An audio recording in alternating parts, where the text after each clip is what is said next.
So, Madam President, let me begin this afternoon with the following quote. Few men in society will have sufficient skill in the laws to qualify them for stations of judges. And the number must be still smaller of those who unite the requisite integrity with the requisite knowledge. That was Alexander Hamilton in Federalist 78. Now, the framers knew the independent judiciary would be a crucial part of this new experiment in self-government. If the separation of powers was to endure and the people's rights were to be safe, we would need individuals of the highest quality on the courts. So how fortunate for our country that the Senate just advanced one of the most qualified nominees for judicial service that we've seen in our lifetimes. Judge Amy Coney Barrett of the U.S. Court of Appeals for the Seventh Circuit is a stellar nominee in every single respect. Her intellectual brilliance is unquestioned. Her command of the law is remarkable. Her integrity is above reproach. First, as an award-winning academic and then as a circuit judge, she's worked her way up to the pinnacle of the law. But just as importantly, Judge Barrett has displayed zero willingness to impose personal views or clumsily craft new policy with her gavel. She's demonstrated the judicial humility, the neutrality, and the commitment to our written Constitution that are essential for this office. By now, Madam President, as tends to happen by the end of these processes, the Senate knows Judge Barrett very well.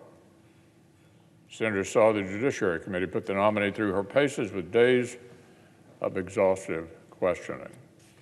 We've been able to study nearly 100 opinions she's issued in 3 years on the federal bench. We've had another opportunity to examine the 15 years of scholarly writings that most of us reviewed 3 years ago when Judge Barrett won bipartisan confirmation to her current job.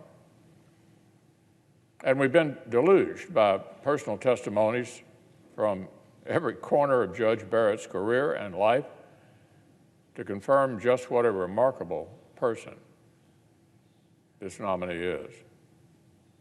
One of Judge Barrett's former colleagues at Notre Dame is a leading expert in comparative constitutional law. That means he studies the courts and constitutions of countries all around the world. He meets judges from across the planet. Here's what this expert says about his colleague. I have had very many occasions to meet, observe, and work with high court judges from all over the world, from Argentina to Austria, from South Africa to South Korea. And I can say with great certainty that Judge Barrett stands out on a par in her abilities with the most distinguished of them all. He goes on to say her legal work is erudite, as it is clear and accessible, and as honest and fair-minded as anyone could aspire to, with not a hint of personal bias. Now, most of us would be thrilled to receive such praise once or twice in an entire career.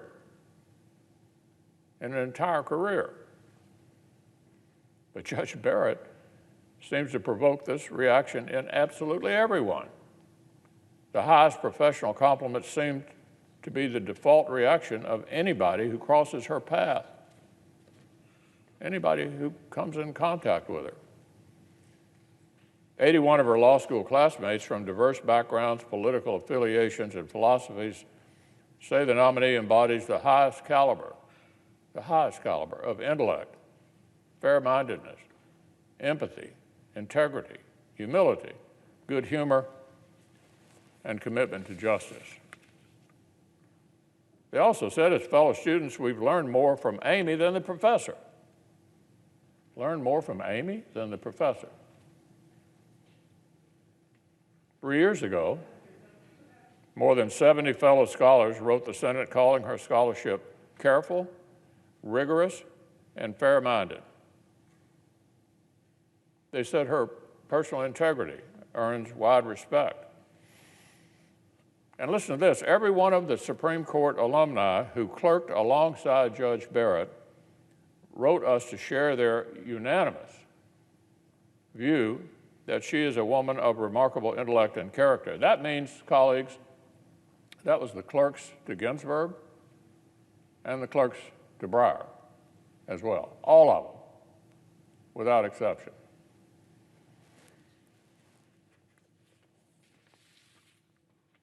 Now, how did that clerkship come about?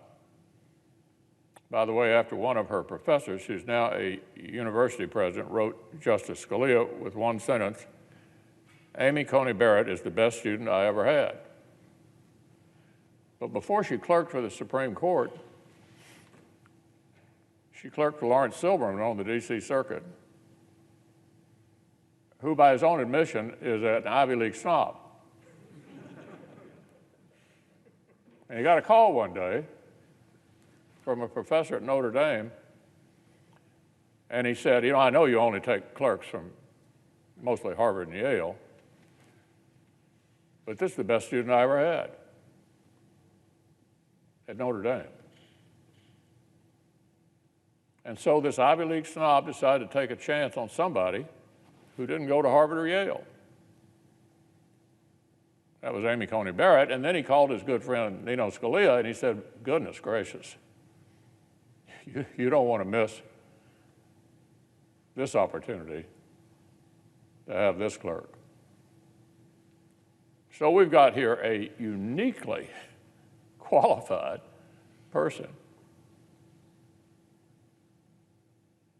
And the best evidence of it is you don't hear anything over there about her qualifications. Not a peep about her talent, her intellect. We've got, colleagues, the perfect nominee for the Supreme Court. A few weeks ago, Harvard law professor Noah Feldman, who leans left, wrote that Judge Barrett is a brilliant and conscientious lawyer who will analyze and decide cases in good faith. He said she meets and exceeds the basic criteria for being a good justice. So, as I was saying, no matter all the acrimony that swirled around the process, nobody's attempted to dispute Judge Barrett's qualifications. To the contrary, no one can help being impressed. At one point during Judge Barrett's hearing, she was asked about an arcane legal doctrine. Her answer was so clear and so accessible that one of our Democratic colleagues, I won't name him, I don't want to get him in trouble, had to remark, quote, that's quite a definition. I'm really impressed. Well, so are the American people. Some opportunities, some opponents of this nomination come right out and say, quote, it's not about qualifications. They deserve some credit for being honest about it. They say they aren't interested in whether Judge Barrett will smartly and faithfully apply our laws and our Constitution. They aren't interested in that. Instead, they want to make apocalyptic predictions about policy. Well, there are a few problems with that. One is that their political side has been shopping the same horror stories for 50 years.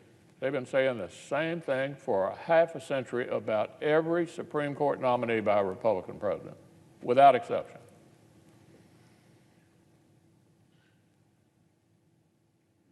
And many of those judges, not to the delight of some people on this side of the aisle, went on to not disappoint the other side, which shows you how hazardous it is to predict what someone will be for a lifetime. Many have been surprised, some unpleasantly. It's almost as if jurists are not politicians with policy platforms. It's almost as though that's the wrong way to look at it. That is a deeper misunderstanding of what's at play here. Let me quote an expert. A judge must apply the law as written, not as she wishes it were. Scalia used to put it this way. He said, if you want to make policy, why don't you run for office? That's not what we do here. That's not our job. It takes a good deal of discipline to squeeze your personal opinions out of your decision making. That's the kind of judges we've been confirming here for the last 4 years. People who are sworn to uphold the law and take it seriously. President Obama once said he wanted to appoint judges who had empathy. Think about it for a minute. If you're the litigant for whom the judge has empathy, you're probably in pretty good shape. But what if you aren't? That's not what we've been doing here for the last 4 years with the judiciary. And the reason that frightens these guys on the other side so much is because that's exactly what they want. Another branch of legislators seeking outcomes that may or may not be reflected in the law or the Constitution that's before them. It's exactly what they want.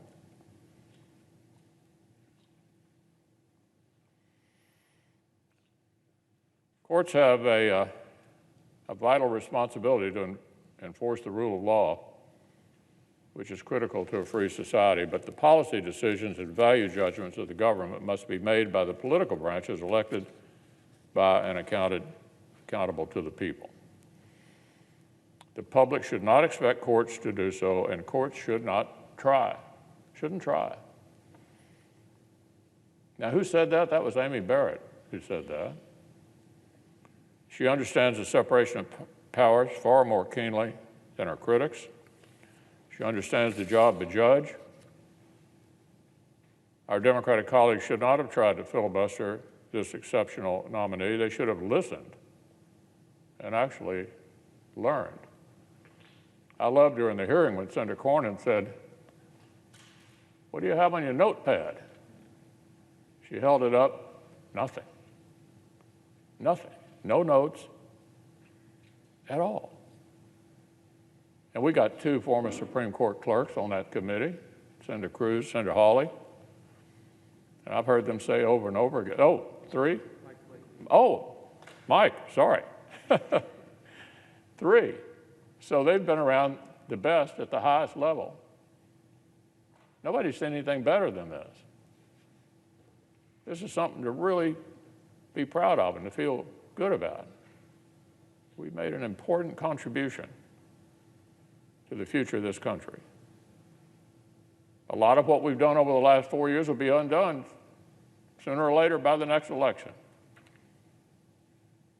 They won't be able to do much about this for a long time to come.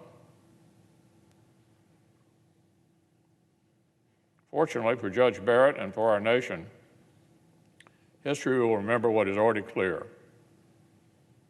The deficiency is with their judgment, not hers. Their judgment, not hers. The Senate is doing the right thing. We're moving this nomination forward, and colleagues, by tomorrow night, we'll have a new member of the United States Supreme Court.